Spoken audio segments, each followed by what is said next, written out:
Thank you, Dr. Farias, and welcome everyone. I'm very excited to facilitate this outstanding panel of experts on one of my favorite subjects, internships and marketable skills.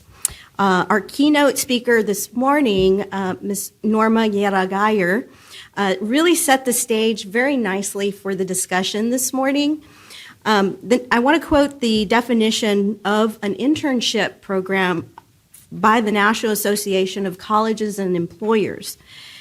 Internship is a form of experiential learning that integrates knowledge and theory learned in the classroom with practical application and skills development in a professional setting. Internships give students the opportunity to gain valuable applied experience and make connections in professional fields they are considering for career paths, and give employers the opportunity to guide and evaluate talent.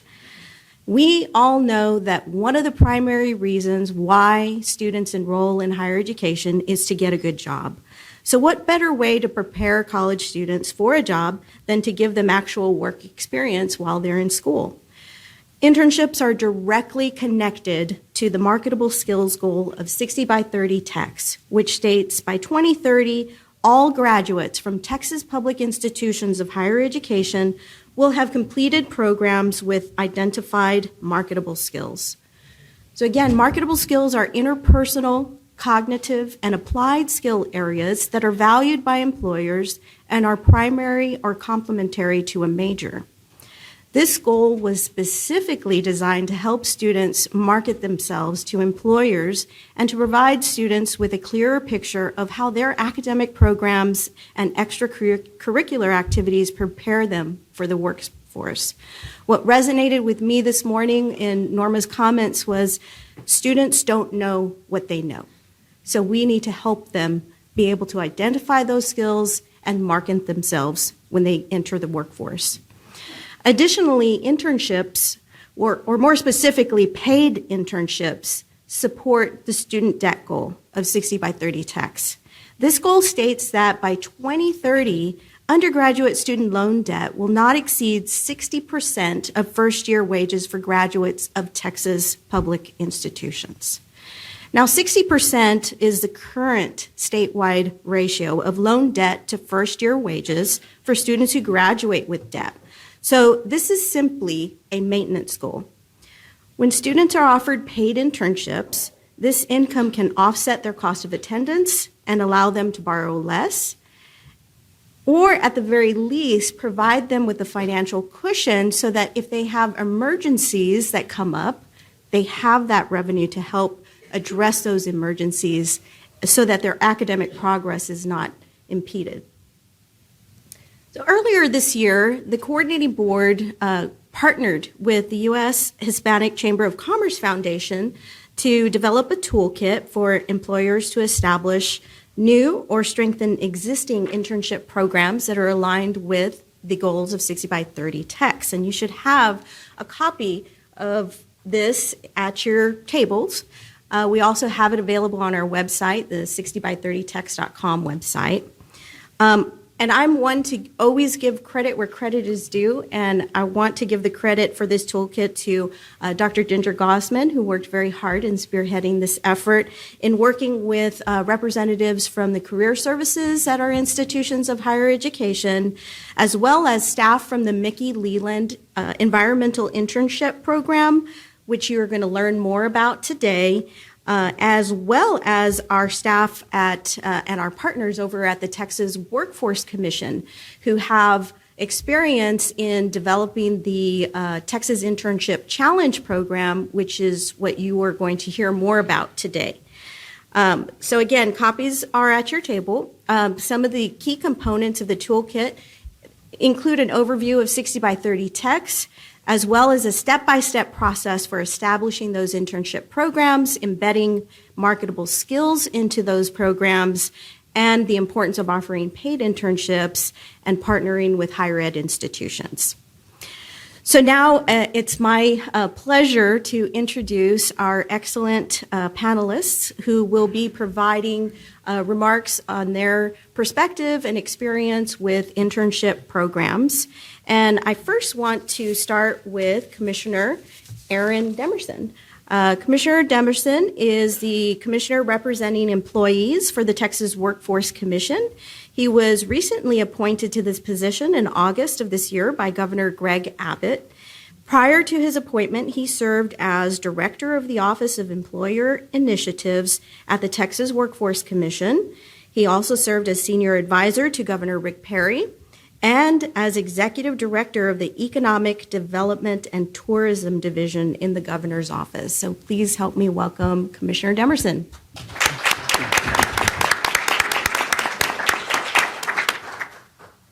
Should I take it away? Yes, sir. I'll take it away. But thanks so much for the introduction. And let me, before I get started, just congratulate Dr. Keller on your appointment here.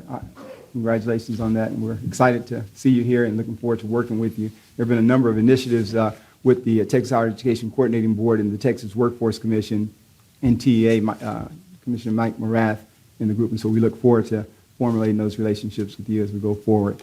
The world of internship has been mentioned. I'm the commissioner that represents the employers in the state. And there are over 550,000 employers in the state of Texas and about 2.6 million small businesses in Texas. And I get to represent that group.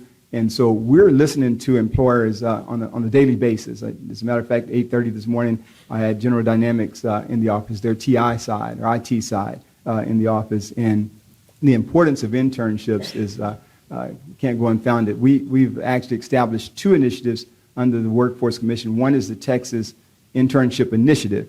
That's where the commissioner has allocated about $1 million and had the 28 local workforce boards. Out of the 28 local workforce boards, 4 that we funded specifically for internship initiatives at the local level. That was kind of a pilot program, and we're looking at maybe refunding that or funding that again as we go forward, but all with the focus on internships in a particular region of our state. One of the largest programs that we've undertaken was the Texas Internship Challenge, and that's been mentioned. That's an initiative where we're trying to bring employers in to match with potential employees. So students that are out there, if you're an employer like Lockheed Martin, you have an opportunity to register through this portal that we've developed. So employers are going out there registering to provide their opportunities, and then students are in a position to go in to find out what internship opportunities exist, both at the public sector level and the private sector level. Those two initiatives have been put out, I guess, about 2 or 3 years ago and have been well received. We have work to do in that regards, but those are two initiatives that we have that I'll talk a little bit more about as we continue the discussion. But the Texas Internship Initiative and the Texas Internship Challenge are the two that we have at the Texas Workforce Commission. Perfect. Thank you, Commissioner. Our next panelist is C.J. Harris. Ms. Harris is the Manager of Talent Acquisition and Organizational Development at Luminex Corporation. She's past Director of Employers on the National Association of Colleges and Employers Board of Directors and currently serves as one of the organization's facilitators. She also owns her own talent acquisition and leadership consulting business, Brick House 3. Yes, I do. Good morning, everyone. How are you? Okay, you get a treat today because, thank you so much. Thank you. You get a treat. Not only am I here representing an employer, but I'm also representing as a parent. I have 2 one just graduated from college, but I got another one that's in college. So I have a passion for this from an employer standpoint because I see how it helps us from a revenue and meeting our goals, but as a parent, because I know I don't want them living with me forever, right? That's the truth. So I have to make sure that they're getting the marketable skills as they're getting the knowledge to pursue their career. So I'm happy to be here. I appreciate Ginger and Mary always inviting me here. I'm starting to think it's for the talent. It's not really for the knowledge. They just want me to crack a couple jokes, but I'm here. So thank you very much. I appreciate it, Linda. Thank you, CJ. And last but not least, we have Jennifer Kirby, who works at the Texas Commission on Environmental Quality, where she leads the Geographical Information Systems team in technical decision-making related to geospatial data and web applications. That sounds really, really, really difficult and technical. She was recently recognized by her agency with the Employee of the Quarter Award for successfully leading her team through a challenging IT infrastructure upgrade. And she actually began her career at TCEQ as an intern with the Mickey Leland Environmental Internship Program. Welcome. Well, thank you, Linda. Yes, so my internship was actually in the same division at TCEQ where I'm employed today with the Information Resources Division. And that really did set me up for success, as you can hear from my bio. I got hired full-time on the GIS team, and then last year I was promoted to the work lead position. And all that would not be possible without the Mickey Leland program. And that was a great career decision for me. And because when I was about to graduate from University of Texas, Hook'em, I didn't really know what I wanted to do with my geography degree, but I knew I was passionate about the environment and I wanted to do something in that field. And I went to a career fair and I met Juanita Baldwin, and she told me all about the Mickey Leland program. And we have a video that we'd like to show, and you can see why this program is so great. I'm Allison Leland. I'm an advisory board member for the Mickey Leland Environmental Internship Program. I'm really passionate about this opportunity for a couple of reasons. First and foremost, it's named in memory of my late husband, Congressman Mickey Leland. I know how passionate he was about creating opportunities for students, and it makes me so proud that there are students from across the country who are placed in meaningful, impactful internship opportunities across the state of Texas. The Mickey Leland Internship Program attracts bright men and women who are on the cusp of embarking on their professional careers. What impresses me about this internship program is the caliber of students it attracts and the value that they're able to provide. It's regarded as one of the premier environmental internships in the nation because it's a paid internship. Encore's participated in the Mickey Leland Environmental Internship Program for over 25 years. At Encore, we give our interns some very challenging and meaningful assignments. They range from research to avian interaction with power lines to water quality issues. The process to recruit the interns is very simple. TCQ does the heavy lifting, and then we just take those interns and put them through our typical onboarding process, and then we give them some very challenging and meaningful projects. We're going to continue to utilize the Mickey Leland Environmental Internship Program. It is a very streamlined process. There's tremendous value to Encore. You know, when you have these internships, it's really an extended interview. From the moment they walk in to the moment they leave, you're getting to learn how they work, what they're good at, ways that they can improve. And so instead of having a 30-minute or 1-hour interview where you make a hiring decision, you have 10 weeks or 8 weeks to interview these people and determine if they're a good fit for your company. The TCQ screens all of the applicants after we've submitted our request. Then they go through hundreds of applications and then send us 10 for each position that we've requested. 5 of our current full-time employees started with us as Mickey Leland interns. 1 as a project manager, others are staff scientists working their way up through the organization. They do all kinds of field work, data collection. It's been hugely successful for us. It's really important that students have an opportunity to have paid internships. And there's some students who can't accept certain opportunities because they aren't paid. This is an opportunity where the funding that supports students makes such a meaningful difference. Mickey Leland Environmental Internship began in 1991, and since its inception, over 28 years ago, 2,200 interns have been placed as a result of this program.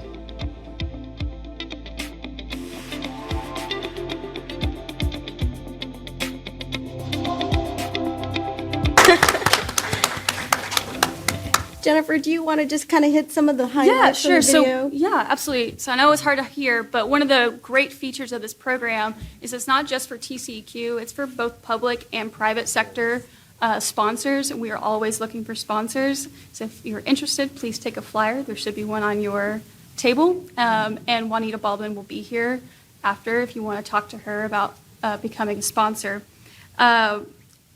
We also, TCQ does all the recruiting for the Mickey Leland program. So if you become a sponsor, we're going to send you those, a pile of packets of people who've already applied for the program.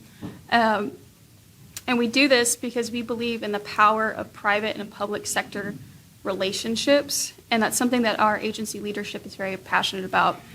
And so right now we're averaging about 130 internship placements every year.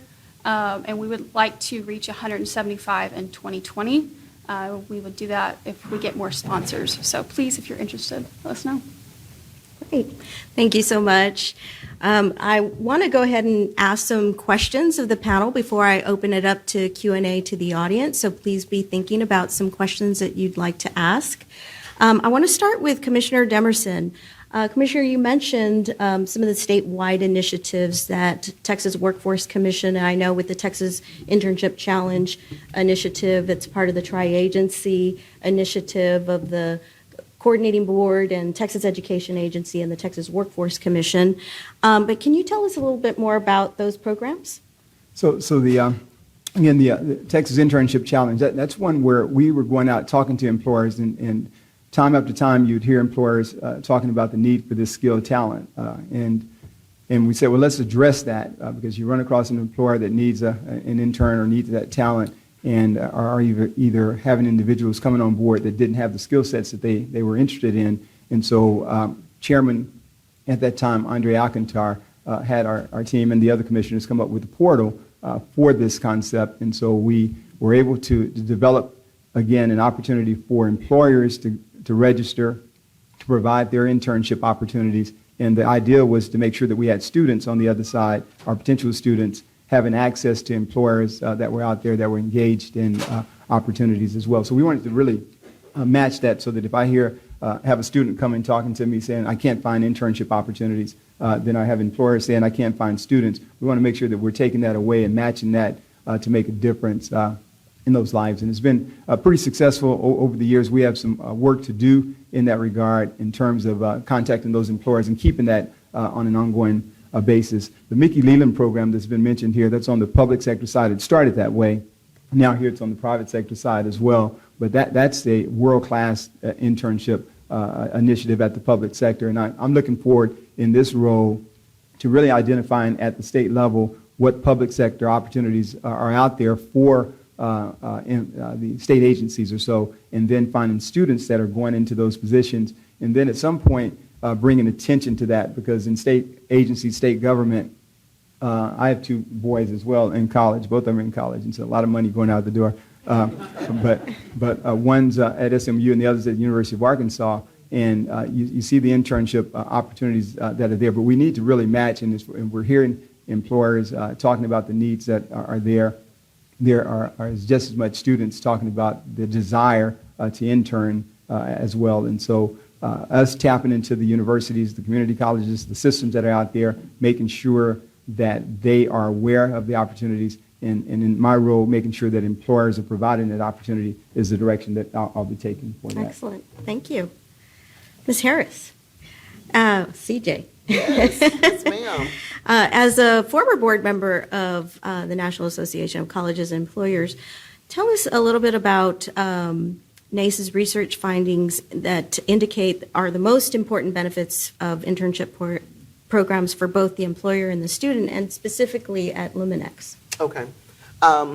It's so funny she asked me that question because I presented on Wednesday at the University of Texas, thanks to Norma, at the campus recruiting forum, talking about just that, the advantages to employers and advantages to students, and what we as employers are doing wrong, right? Because the goal is hire one time, recruit one time, hire twice. That should be your goal. A lot of times what happens is we have an idea, we want to do this internship program, and then the interns never hear from us again. So one of the things that I see we're doing better through my employment at National Instruments and at Luminex is that we're realizing we're saving dollars when I go recruit one time. Okay, big time. So one of the things that we see for an employer advantage is that, one, we can save dollars from a recruitment standpoint, and we also can build a relationship. So we're allowing you the opportunity to gain skills. You're bringing it back. You know how hard it is to replace an engineer? Does anybody have any idea about how much it costs to recruit an engineer? Just guess. Throw me a number. Higher. Ooh. Somebody said 50,000 is higher. Anybody else? Did you say 150,000? Okay, bam. You're really, really close. Because a lot of times I'm getting this talent where? Outside of Texas. And that's another thing that we're trying to do is work with the different agencies. Me and Juanita were talking Wednesday about how we can utilize the students that are here in our home state. Saves me money from relocation. By the way, y'all gonna hear me say save money a lot. That's what I'm faced with when I'm talking to my leadership team, right? CJ, how can we save money? We want to do this, but how can we save money? So a lot of things is, one, recruit once, save on reload, and then skills, bringing it back into the business unit, even if it's not the same business unit. At National Instruments, almost all of our marketing, support, sales, they're all engineers, by the way. Majority of them, I would say probably 80 to 90% of them are all engineers. At Luminex, almost all of them have either worked in the lab, have some kind of life science degree, right? So the thing is, if it didn't work in tech support, they may work in sales. If they don't work in sales, they may work in tech support. So we're being challenged to look at how can we recycle the talent if we don't have the roles within the unit that they interned at. Because they know a lot, right? They know about the norms of the company. We already told them about our benefits. We've already saved money, like that lady said in the back, $150,000. So why do that all over again when we can just recycle the interns? So that's from an employer standpoint. Students, they get work experience, and almost every employer is so happy to see that on your resume. Almost every, I don't care if your child worked at McDonald's, put it on there. Because it shows me that they know how to work in a team environment. As a talent acquisition manager, I'm always looking for those skills. I'm looking at how they present themselves when they come for the interview. Not just the dress anymore. It's more of how do they have a conversation? How can they interact? And because I'm going to put them in front of my customers. I'm going to have them intertwine with the people that I have on staff. So the internships for the students is that work experience. We love it, love it, love it. It's great to see that they're getting the education, but they're applying it. That's golden. Excellent. I hope I answered the question. Yes, you did. All right. Thank you. Okay, Jennifer. As a former recipient of the Mickey Leland Environmental Internship Program, do you feel your internship experience helped you develop or strengthen specific marketable skills that prepared you for your current job? And what was the most important element of the program for you? Well, absolutely. I definitely gained those marketable skills. I think the internship really prepared me on how to present myself in a professional manner in a work environment. I think that's the number one takeaway from all internships is you actually get that real job experience. And you get to refine those soft skills that you learn in school and apply those technical skills that you actually learn about through your degree program. As far as specific ones for myself, definitely the interpersonal skills. And then I also learned about the complex IT systems that we have at our agency. And then I was able to leverage that in my interview for my full-time position and have that actually give me a leg up on the interview and secure that full-time position. Good skills. And then the second question was, what do you think was the most important element of the program? Definitely the connections that you make through the program. Everyone you meet, every hiring manager, leadership, the interns are also paired with a mentor, and their mentor is responsible for getting them connected into the agency. If they're with TCQ, if they're at one of our other organizations, they would be with that. But we also bring them on site a couple of times during the summer, and they get to meet all the other interns. It's like a cohort kind of thing. They get connected with the other interns within TCQ or other companies that are part of the program, and building those relationships. And so I was able to leverage those relationships after my internship, including the hiring managers that I met, and they were able to hire me. Excellent. Yeah. Well, congratulations. Thank you. Earlier during the keynote address, Norma mentioned the Lumina study that surveyed the higher education chief academic officers and asked them, do you think your students are prepared for the workforce? And 99% said yes, but that same question was posed to the business community, and only 11% of them said that they were receiving prepared students from higher education for the workforce. So this is a question for anybody or all of you here on the panel. You know, as we talked about earlier, one of the major benefits completing an internship program is that it serves as a signal to employers that students are work ready. But how do employers determine workforce readiness of recent college graduates in your experience? Well, you know, it's going to be different for every industry, but let me respond to what Norma said. You mind, Norma? Yes. Okay. This is one of the main reasons why we don't think that they're ready, is that the environment is changing so fast. So I may have an intern this summer, and we're working on, let's just say, an Oracle application, right? Well, they may get back in the fall, and we ain't using Oracle no more. You know, it changes that fast. The application is no longer, we've tested it out, we don't think we're going to implement it globally. So that's one thing. The other thing, too, is a lot of the students don't have that global mindset. So when they're looking at an assignment, they're like, hey, we did this. This is going to be great for California and Austin. I'm like, well, what about Korea? What about Vietnam? Are you going to be able to translate that? Have you talked to anybody in linguistics about how we're going to be able to put this in different languages? So that's what we see a lot, is that they have the knowledge, but the mindset of being on a global standpoint. So some of the universities, I want to commend those that do, have started making sure that students take an opportunity to travel abroad and study abroad. I sent my child. She was like, no, you going. You got to go out of the country and be exposed to the whole global mindset. She came back totally different. I didn't even recognize her.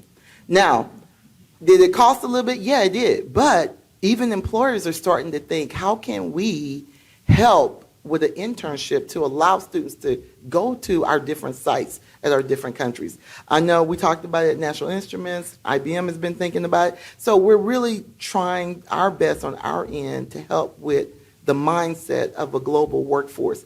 Many of these kids connect globally online all the time, but they're not familiar with how we do business in these other areas. So that's one of the learning curves we as employers have, and we try to work and nurture and groom them in that area.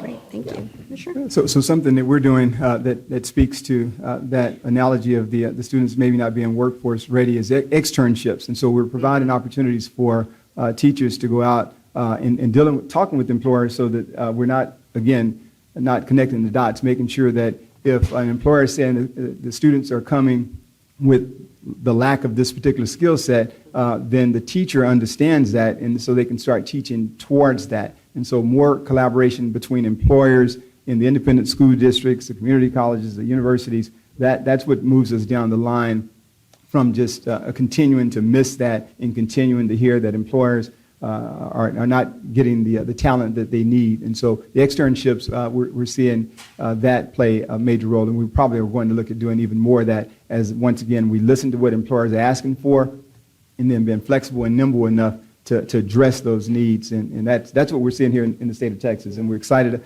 about those opportunities that we're moving past just the talk, but more action-related ideas is where we're headed. I had a comment on CJ. You said, you implement the Oracle application, but then the technology continues to change, and by the fall, it's outdated. So how do we prove that, we are flexible and adaptable, that, okay, so we didn't learn Oracle 13, Right. but we can figure out, I can still use those concepts I learned from Oracle and apply them to the new database technology that you're learning. Right. So that flexibility and adaptability is Right. definitely something that interns need. Yeah, someone shared with me the other day critical thinking skills. Yes. So if you have the foundation, whether we're with Oracle or if we decide to go with some other company, you apply it across the board, right? So one of the things that I've noticed, students that have been exposed to different issues had to use the critical thinking, they adapt really quick. Others, they're like, oh my God, I'm going to need time. I'm going to need this. And here's the thing. You need time. Just don't tell us. You see what I'm saying? No, seriously. And this is something people in my generation, we would just come in on the weekend and figure it out. And then by Monday, we had it. I would never have told my boss, I can't do this. Never. Now, I want them to be transparent, but don't freak out and make me freak out. Does that make sense? So that's something that we don't teach them. I just have to, that's where your mentor comes into place. That's where your mentor kind of says, hey, it is overwhelming. Don't worry about it. This is what you do. Go to a YouTube video. Use what you would have done if you tried to find out how to win on Fortnite. You know what I'm saying? So once that mentor helps them with that, splendid. We got it. We're rolling. Fake it till you make it kind of thing. Right. Oh, that's great. Thank you. Another question for Commissioner Demerson, CJ, any of you, to give some advice. We have several governing board members in the audience who are new to their roles, but they're also employers and may employ a lot of employees. So what kind of advice would you give to them if they are just starting an internship program or trying to strengthen existing internship programs that they already have? Jennifer, you want to go? Oh, sure. I would think that a mentorship program is a very important part of any internship. That way you're connected, making that connection within your organization, and you also have that one-on-one time because people of my generation and younger, we need that feedback and we need to be checked in and make sure hey, is what I'm doing correct and how can I improve? And so by having a one-on-one mentor, that mentor has the time to check in and make sure, hey, yes, you are doing well, but here's how we can continue to improve. So mentorship is very important. I think that you should include that in your internship programs as well. Yeah, at the end of the day, a lot within the universities, it's all about careers and opportunities and jobs. And so making sure that if you're within the, I know Nikki's here with the Board of the Regents, that the universities have that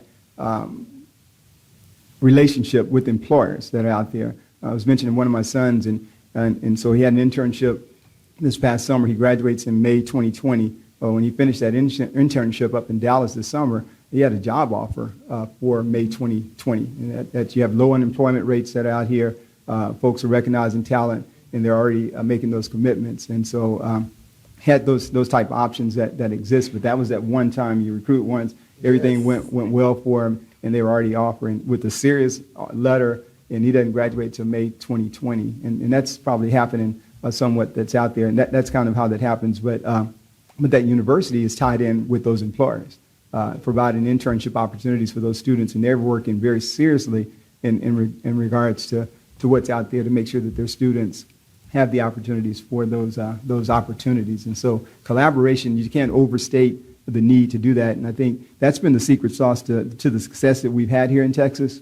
When our workforce, economic development, and education teams work together, it works out well. And so in this regard, if the employers are needing opportunity or towards this talent, then we need to make sure that the local level, that Workforce Solutions Office, the independent school districts, the community colleges, or the universities are all tied together so that at the end of the day, you have an employer that's happy in that community. We as a state have individuals that are taking advantage of those opportunities, and that's the win-win that we create here in Texas, and we don't have to recruit that talent from out of state as much, and so we do what we can to make a difference in that regard. And so we have initiatives like the Science Fair, We have the Governor's Academy, where students are, if they're in first or second place, you're going on a campus to take advantage of different opportunities. And the list goes on and on, but that collaboration, without that, we're not going to move the needle. But when we collaborate and the universities are taking advantage of those employers in their region, when we as a state agency are recognizing importance like the Mickey Leland initiative and being intentional about the ability to make a difference, we begin to move the needle in that regard. I'll be real quick. NACE has almost everything you need in starting or evaluating your internship program. So there's 15 easy little steps. I talked about it on Wednesday. Go to the website if you're starting one and you just want to make sure, do I have everything in place? The second thing is, this is your group. Me and Juanita were talking. I said, we don't compete. We should be working together, right? So if I'm doing something wrong in my program, she's the best person to tell me, CJ, we don't do that over at Mickey Leland. I'm going to tell you why. We've already learned this, right? And that way you're continuously doing improvement on your program, which is going to be attractive to the students, and it's also going to make your leadership team very, very happy. So that's what I would say is, if there's something that you're about to start, you don't know, or you need to evaluate what you currently have, check out the NACE website, and then also connect in this room. The wealth of information is in the room for people who already have a program in place. Thank you. And be creative. Be creative. And then you guys have the toolkit. Yeah. And then we have the toolkit. Exactly. Yes. That's true. For Texas. Yeah. Excellent. Well, we do have a couple of students in our audience, student governing board members. And so from your perspective, could you provide any kind of advice or guidance to students who are getting ready to start internship programs, any kind of guidance for them? Oh, I can definitely start. Yeah. So I have. Just recently with the interns. I'm like, let's go to the. And now new I'm starting person. to hire my own interns, so that's a transition. So I have two pieces of advice. The first would be to always put your best foot forward. Internships, they function as an extended job interview, so every day when you show up, you got to be on it because you never know who's watching you. It could be your own manager, it could be somebody else, and so it's the time to shine and prove that you can transition into a new job. My second piece of advice is to know your self-worth and the value of the work that you provide to the company.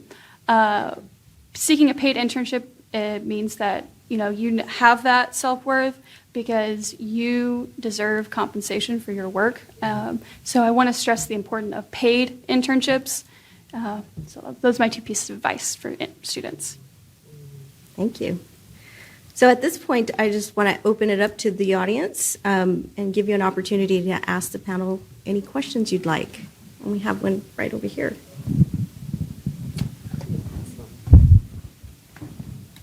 And as you're talking, I was sitting here thinking that when we're talking about the advice or so, I was mentioning one of my sons that's at one of the universities here and will probably do grad school. Well, received a scholarship, but I was reading this. It says, I asked you to be considered for a scholarship due to the strength of your interview and experience, and you will be receiving a blank amount scholarship. And so that's some skills that he's honed. So your interviewing techniques, your experience, those are things that fit right in line with a scholarship opportunity. Very good point. Thank you.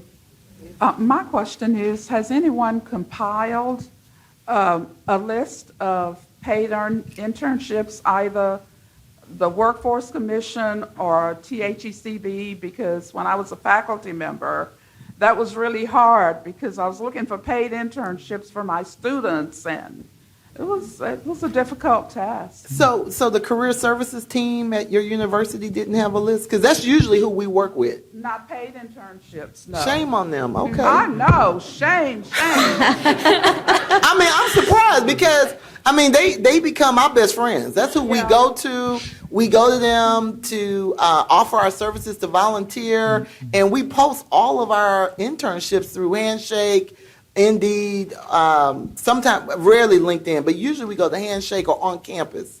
I'll whisper the institution in your ear. Okay, after this is over. I can reach out to them. I don't mind. Yeah, and that's something that I mentioned, that that collaboration, that you have to be really intentional about. That university has to really network with the employer group so that they have them on the campus and providing those opportunities. And so that's very important. Well, the other thing too, Commissioner shared with us, they have a portal. So if employers were using the portal, we're using the career services, we're using internships.com. In this day and age, it's hard for me to believe that you're not going to be able to find them, because we put in there if it's paid or unpaid, but almost every private company is going to have some kind of value to it. I mean, because we know we're trying to be attractive. So when we're competing, we're gonna pay them. Yeah, we did have companies come in. I've been retired now. Oh, okay. I know I don't look old enough to have been retired. No, you don't. I didn't know, girl. I've been retired, and so perhaps they have something like that in place now. And we had job fairs and people come in, but the availability of being able to find paid internships across campus, across disciplines, was difficult. Okay. Yeah. Here. Good morning. Good morning. My name is Roberto Zarate. I'm a trustee with the Alamo Colleges in San Antonio. And for 15 years, we've had a very successful internship program. And so I want to affirm that you're on the right path. It's been wonderful. There is I need to ask you a question, though. There is a very strong national push for apprenticeships. And they basically are asking the same thing of employers, and that is paid internships or paid experiences. What is the linkage between this program that you described to us today and the national effort in terms of apprenticeships? And I do want to inform you that we do have a coalition already established in Texas through some of our community colleges to address the apprenticeship program. It's centered out of San Jacinto College in the Houston area. Mm-hmm. Oh. So I'll take that. So we had just celebrated National Apprenticeship Week last week in major conferences in the city of San Antonio the past 2 years. We have Commissioner Julian Alvarez that represents the employees, 3 commissioners at the Workforce Commission. I represent employers, he represents employees, and then we have the chairman that represents the public. And so apprenticeship, from my standpoint with employers, we want to provide them the opportunities. And so if an employer wants to utilize the internship route, then that's open for them. If the apprenticeship program fits better for their needs, then that's an opportunity for them as well. But in Texas, we basically want to allow the opportunity for employers to choose what fits their business model in that regard. And so we don't shy away from the apprenticeship programs at all, especially if it fits in line with what a company wants to achieve down that route. And there's, like I said, been tremendous progress has been made in that regard, especially not in the state of Texas, but the city of San Antonio in particular, with the hosting of those conferences. Yeah. And I'm just going to add, it's really going to depend on the employer. You may find both under the same roof, but depending on the skills needed, like for example, at Luminex, we just have internships due to the type of work that we do. We're a medical device company, and we're small. We're not that big, so we just have the internships. But if we had a major need, let's say for lab technicians, and we couldn't find them through the internship, I would definitely say, hey, why not create an apprentice program? Because we got to look at a different pool of individuals that we're trying to bring on board, and the timing will be a little different. So I'm glad to see both, honestly, to be honest with you. Any other questions?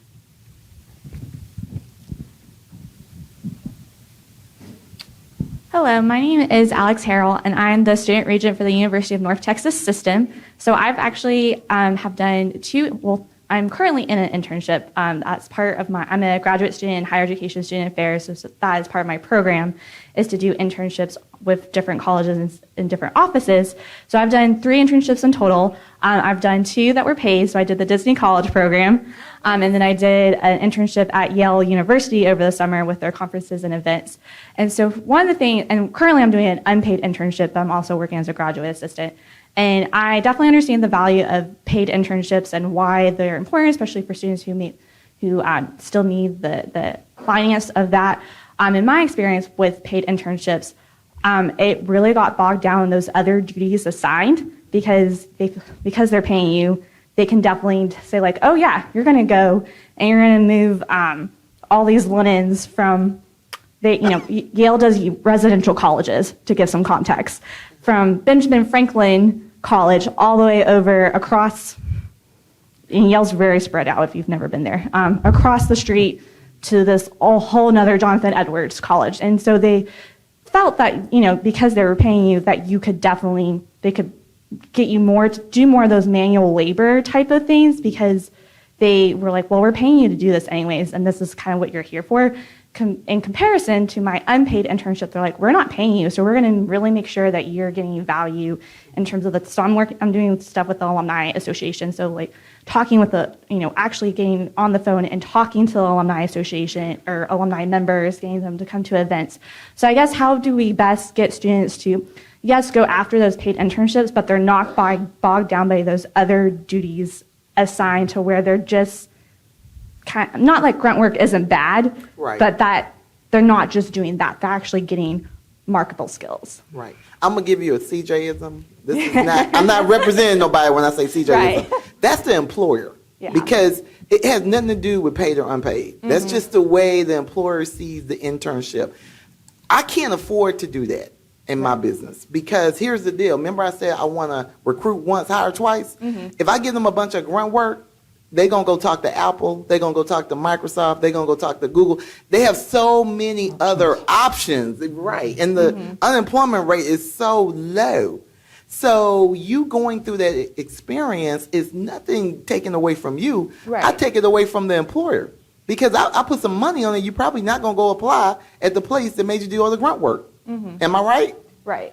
Yeah. See what I'm saying? So the experience is really twofold. The intern and the employer experience. And if my goal is to recruit once, hire twice, I am going to make sure that majority of your responsibility is centered around a real work assignment. I'm trying to get some quality work, and I'm also doing a 12-week interview so that you get to know me better and how we run business, and I get to know you better. So when we make this offer, honey, it's you signing on the dotted line. So then how do universities get those employers who do value that and not other duties assigned? Because I think it's kind of like a twofold thing. It's making sure that you're, not making sure, but like attracting employers that really do see the value of internships and not just seeing interns being paid for like labor. To do busy work and like labor. Right. Yeah. Because you do want, I definitely don't regret doing the Disney College program. Right. I don't want to work for Walt Disney World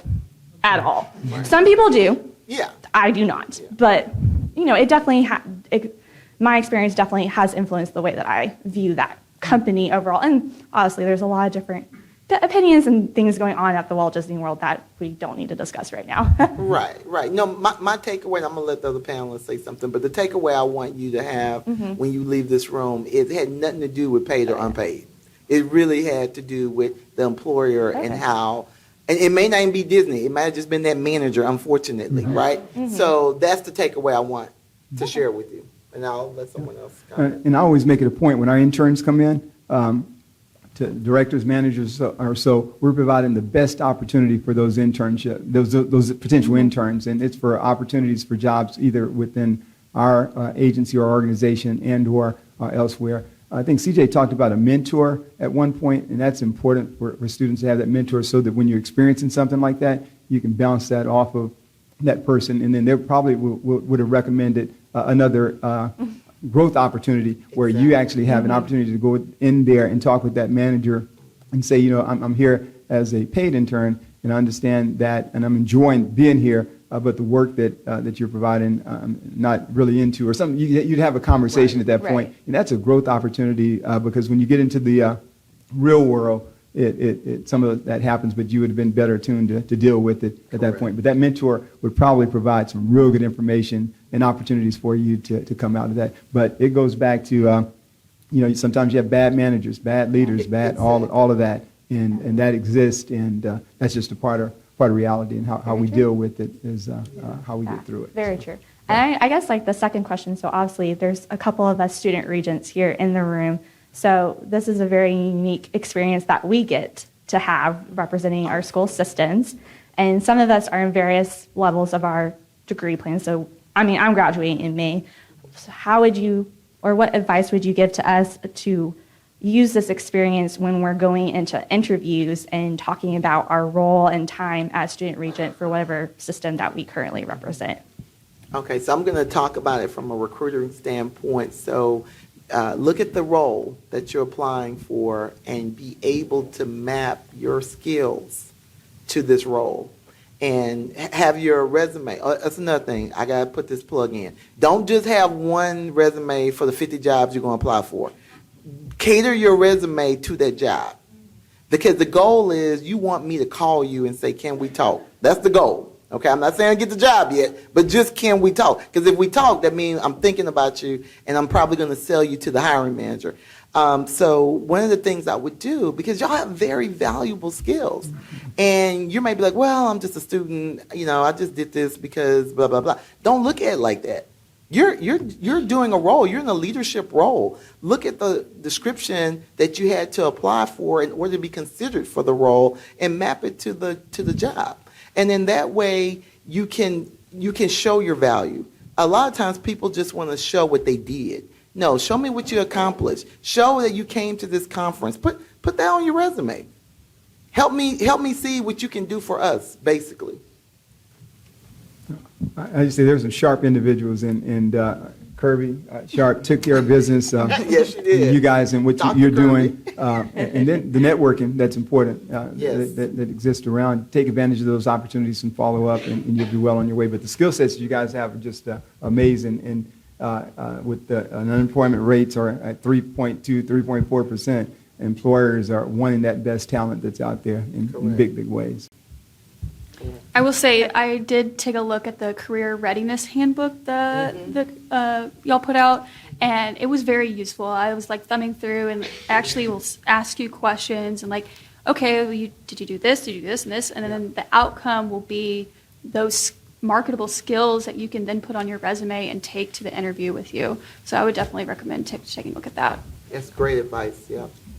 Yes, ma'am. Hi, my name is Carol Scott. I'm a regent at Del Mar College in Corpus Christi.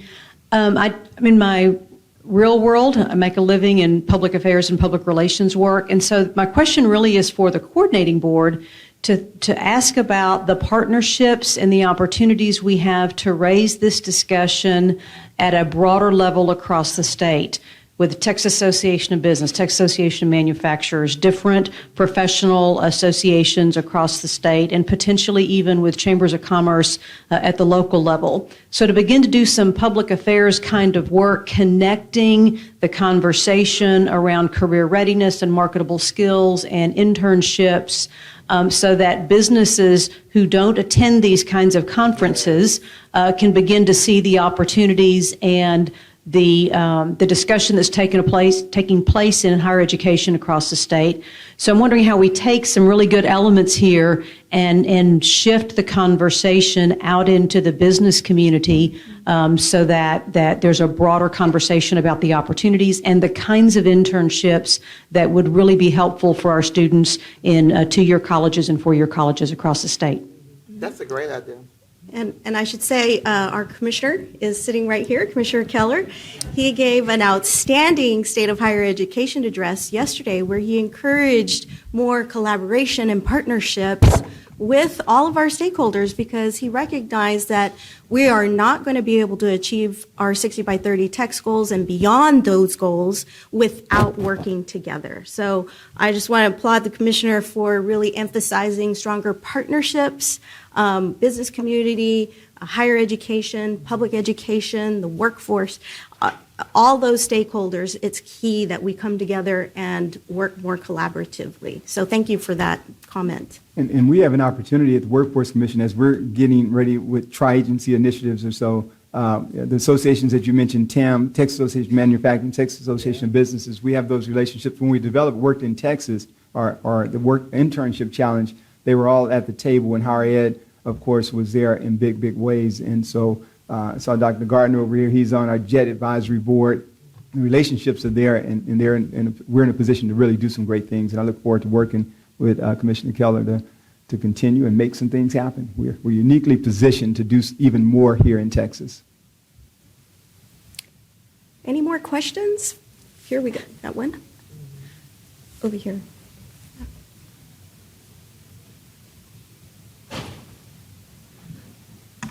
Good morning. I'm Juanita Baldwin. I work with the Mickey Leland Environmental Internship Program. And to your point about shifting the needle away from grunt work toward meaningful work, for any of you who work with college students, or if you have college students in your universe, there's a very practical piece of advice that we tout anytime and anywhere, and that is encourage them, show them, guide them how to have a discussion around expectations, because they don't know how to do that very often. And what I mean by that is when they're contacted for a phone interview or for an in-person interview, it's really important that the student not only determine what does the hiring manager expect from the student during the summer in terms of duties and tasks and approach, etc., but also, and more importantly, what does the student expect from the internship? So that discussion around expectations is critical. They may not know how to do that or that they even need to do that. Show them how. I love that. That's amazing because you're not going to find that on YouTube video. A lot of students come and they're just so excited to be able to get an interview. They'll ask questions about the job, but they do not. I can't think of one student I've ever interviewed asked me anything about expectations. So I agree. I think that'd be great. Great. Well, I am very grateful for this panel. You all were excellent. We do have just a few more minutes if you want concluding remarks before we wrap up. Anybody want to provide concluding remarks? I always say, think big, let's make progress and go out and make a difference. And I would just say be creative and call on your employers. We don't mind even if we say no 3 times, keep calling us because in the long run, it does help the both of us. And I'll do one last push for Mickey Leland Internship Program. If you're wanting to become a sponsor, we are more than happy to help you with that. Great. Thank you so much.